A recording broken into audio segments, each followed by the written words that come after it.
চাইবো যে কে আগে পৌঁছেছে সেটা ইম্পর্টেন্ট না, কে আগে না পৌঁছে কাকে হেল্প করেছে, কে কতখানি টিমের কাজে এসছে, কে কতখানি টিমের কন্ট্রিবিউট করতে পেরেছে টোটাল সাকসেসের জন্য, সেটা আমি অন্তত বলবো আগে পৌঁছানোটা ইম্পর্টেন্ট না। অম্লানকে অন্তত দেখেছি ও যখন যার আশপাশে থাকে মোটামুটি তার সাথে সাথে যাওয়ার চেষ্টা করে, মানে রাদার আমি উল্টে যখন পেয়েছি না না বলছি যে অম্লান ভালো নয় বলবো না, মানে আমার সেটা নাই থাকতে পারে না। আমার প্রবলেমটা হচ্ছে যে আমি যদি আমি অম্লানকে সাপোর্ট করতে যাই তাহলে প্রবলেমটা হচ্ছে যে আমি যদি পিছিয়ে যাই আমাকে আর কেউ টেনে তুলতে পারবে, অনলাইন টুকটুক করে নিয়ে বেরিয়ে যাবে তখন। কিন্তু উল্টো কেসটা যখন আমি যখন কেস থেকে বসে যাচ্ছি আমরা দেখছি আমার সাথে যাতে ওই ওর স্পিডটা আমার স্পিডের সাথে সিনক্রোনাইজ করে তখন মধ্যে আমি দেখতে পাচ্ছি অনলাইন আমার কিছু কিছু আসছে, সেটা খুব ইম্পর্টেন্ট, সেটা খুব ভালো লাগে, খুব ইম্পর্টেন্ট। বা আমার সাথে অনলাইনকে উৎসবের সাথে টুকটুক করে টানতে অনেকটা হয়, সেটা আমি দেখেছি। কিন্তু কাউকে ফেলে আমি এগিয়ে যাওয়ার ভেতর কোনো রকম বাড়তি নিয়ে যাই একদম ঠিক কথা। আমি একদিন বলে আমার সাথে সাথে এগিয়েছি, কিন্তু সেদিন দেখেছি রাত্রিবেলা মানে শেষের দিকে গিয়ে খুব কষ্ট হচ্ছে, পরের দিন দেখলাম যে না ওই স্পিডে যদি আমি হাঁটতে থাকি থ্রু আউট তাহলে আমার প্রচন্ড কষ্ট হবে, সুতরাং আমি একটু এগিয়ে থাকি, পরে আমার ধরে ফেলবে বা কিছু একটা হবে, সেটা তোমরা নিজেরা মিট করতে আছে মানে এমনি মিট করা, এমনি সবসময় মিট করে যাচ্ছে মিটিং করার মতো করতে আমরা রাত্রিবেলা যখন আমরা লাঞ্চ প্যাকটা এই আমরা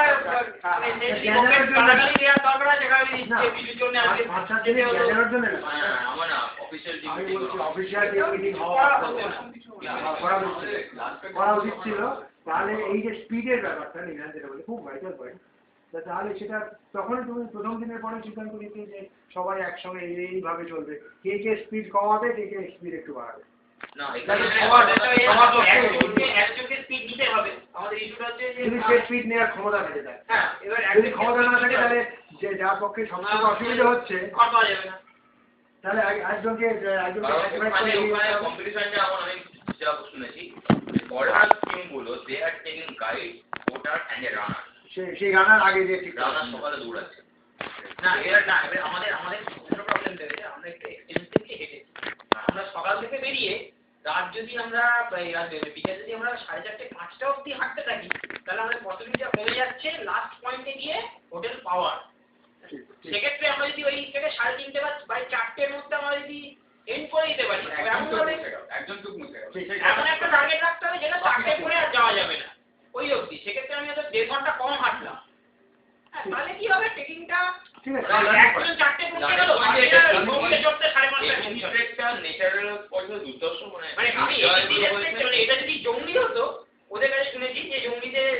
আশপাশে তাকানোর কিছু নাই, শুধু হাঁটো লাস্ট পয়েন্টে গিয়ে দেখো, লাস্ট পয়েন্টে দেখো, এইখানে ব্যাপারটা সেরকম ছিল না, এখানে পুরো দেখার জিনিস আপনি দুই জায়গায় একটু দাঁড়িয়ে একটু দেখলেন, মানে আমরা দেখছি না দেখিনি তা না, কিন্তু কিছু কিছু জায়গায় মনে হয় যে আরেকটু দাঁড়িয়ে থেকে একটু ভালো লাগতে পারে। একদিন আমরা করেছি সেইটার পরে দেখতে হবে যাতে মানে যেটা ফিক্স করছি আমরা সেটাতেই থাকবো। বা এই আলোচনাগুলো অত্যন্ত গুরুত্বপূর্ণ এই কারণে যে আলটিমেটলি ওখানে যে কে কি করবে সেটা আগে থেকে ডটেড লাইনে বলে দেওয়া সম্ভব না, কিন্তু এই অভিজ্ঞতা থেকে যে শিখেছে সেই কিন্তু সেকেন্ড টাইম ওখানে যেয়ে ওই জিনিসগুলো করবে। আর বলো অন্যদের বলতে এখন বিশু থেকে যত বিশু অসাধারণ ম্যানেজমেন্ট করেছে, আর মানে বিশুর মতো মেম্বার টিমে থাকলে আমি অনেক উইক পয়েন্ট ওভারকাম করতে পারি।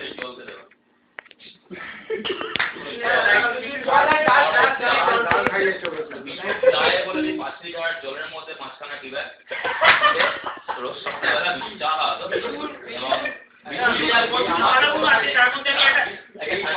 জল খাওয়ার পেছনে আমি ভালো ভালো গুণের লিস্টটা দেখি, আমি খারাপ গুণ যেগুলো সেগুলো বলছি, করতে পারবে।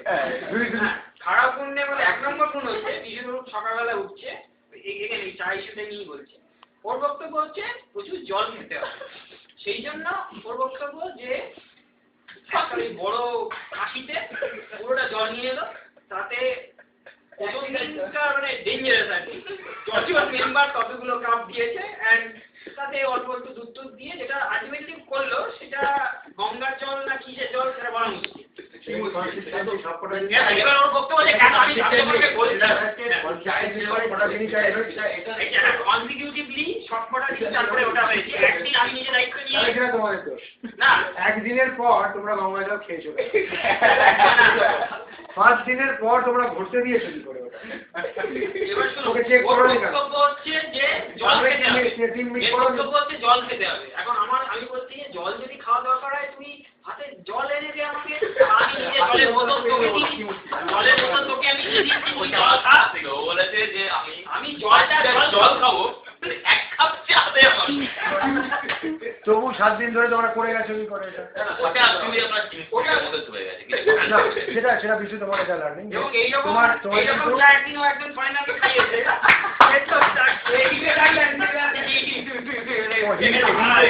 হিন্দু টি এটা কি করে আমার আগের ব্যক্তি যেগুলো লার্নিং যেটা আর কি যে জল খাওয়ার অভাবের জন্য অ্যাকচুয়ালি খুব বাজে অবস্থা জলের বদলে আমি চাটাকে জল হিসেবে খাবো না কি অবস্থা জল খাওয়ানো উচিত কারণ ডিহাইড্রেশন হয়ে যায় আমার বক্তব্য হচ্ছে আমি জলটা কেন খাবো মানে চায়ের বদলে জলটা কেন খাবো? আমি বলছি যে নিজের ব্যাপারটা বুঝছি না ও হয়তো এত সন্ধ্যা মধ্যে জল খেতে ইচ্ছে করছে না জলটা যদি কোনোভাবে সাপ্লিমেন্ট হয় ওকে তো আমি সবসময় জানি এটা একটু খুবই খারাপ লাগছে ওআরএস বা গ্লুকন ডি সবসময় খাওয়ার ব্যবস্থা করতাম এটা জল দিয়ে খালি কাজ কিন্তু